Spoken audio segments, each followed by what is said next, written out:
এক বিশাল জঙ্গলে পাখিদের এক রাজ্য ছিল। সবাই শান্তিতে বাস করত, কিন্তু একমাত্র সমস্যা ছিল একটি দুষ্টু কাক। কাক ছিল বিশাল চালাক আর ভয়ঙ্কর লোভী। সে শুধু খাবার চুরিই করত না, অন্যদের ভয় দেখিয়ে খাবারও আদায় করত। একদিন তার মাথায় একটি নতুন বুদ্ধি এলো। আমি যদি পাখিদের থেকে কর আদায় করতে পারি, তাহলে তো আমায় আর কোনো পরিশ্রমই করতে হবে না।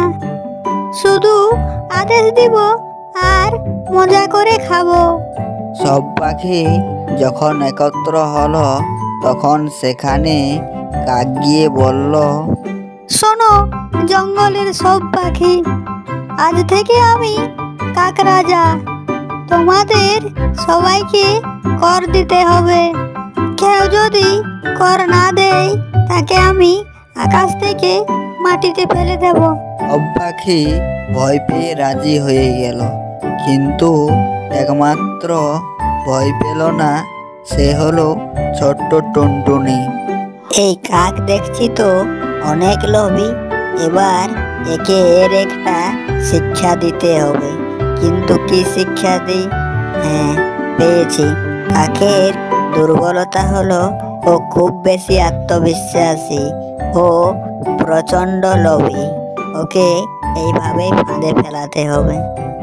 এই বলে সে কাকের বাসার উদ্দেশ্যে উড়ে গেল এবং কিছুক্ষণ পর সে কাকের বাসায় গিয়ে বলল, মহারাজ, আপনি তো অনেক বড় নেতা, কিন্তু জানেন কি, জঙ্গলের ওপারে গুপ্তধন আছে।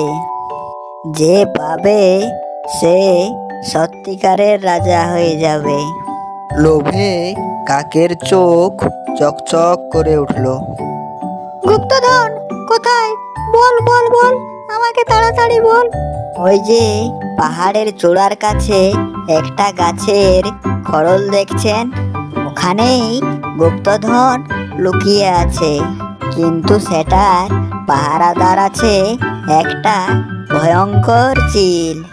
কাক গম্ভীর মুখে গলা খাঁকরিয়ে বলল, আমি তো রাজা কাক, একটা চিল আমার আবার কি ক্ষতি করতে পারবে? বলে কাক পাহাড়ের চূড়ার দিকে উড়ে গেল। গাছের খড়লের সামনে দাঁড়িয়ে কাক গলা ফাটিয়ে চেঁচাতে লাগলো,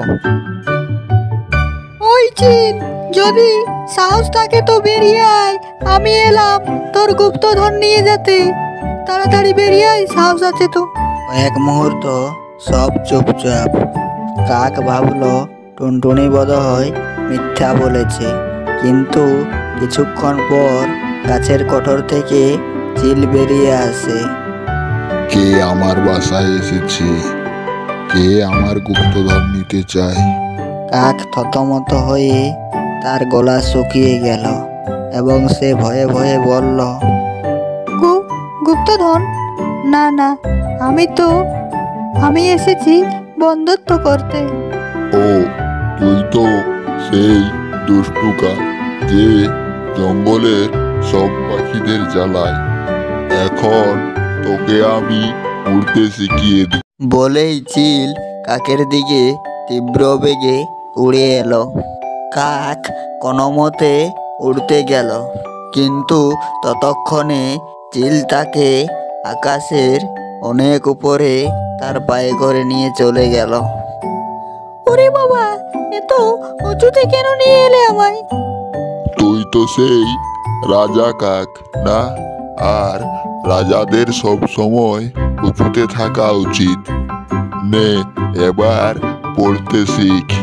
বলেই চিল হঠাৎ করে কাককে ছেড়ে দিল। কাক ধপস করে এসে তার পিঠের ভরে মাটিতে পড়ল। তখনই সেখানে টুনটুনি এসে খিলখিল করে হাসতে লাগলো। কি কাক মহারাজ, গুপ্তধন পেলেন? গুপ্তধন না, পেলাম পেট ভরা ব্যথা।